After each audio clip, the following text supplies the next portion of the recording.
تیسرا مسئلہ یہ ہے کہ قربانی کی حکمت کیا ہے، قربانی کیوں کی جاتی ہے؟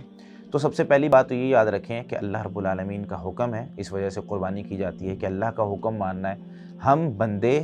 اپنی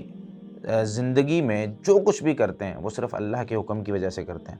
اسی طریقے سے دوسری حکمت اس میں یہ ذکر کی جاتی ہے کہ اس میں بندے کی تربیت ہوتی ہے کہ جب بندہ اللہ کے لیے اپنی چیزوں کو، اپنے مال کو، اپنے جانور کو قربان کرتا ہے تو انسان جب اللہ کو انسان کی جان کی ضرورت پڑے تو انسان وہ بھی قربان کر سکتا ہے۔ اسی طریقے سے جب ہم قربانی کرتے ہیں تو بسم اللہ واللہ اکبر پڑھتے ہیں، یعنی اس وقت توحید کا، اللہ رب العالمین کے نام کا پوری دنیا کے اندر ذکر ہوتا ہے بلند آواز کے ساتھ، تو یہ بھی ایک اس کی حکمت ہے۔ اسی طریقے سے ایک حکمت قربانی کی کہ جو غرباء اور مساکین ہوتے ہیں جو سارا سال گوشت نہیں کھا پاتے، ان تک بھی گوشت پہنچایا جائے اور ان کو بھی کھلایا جائے، اور بہت سی حکمتیں جو ہیں وہ ہو سکتی ہیں۔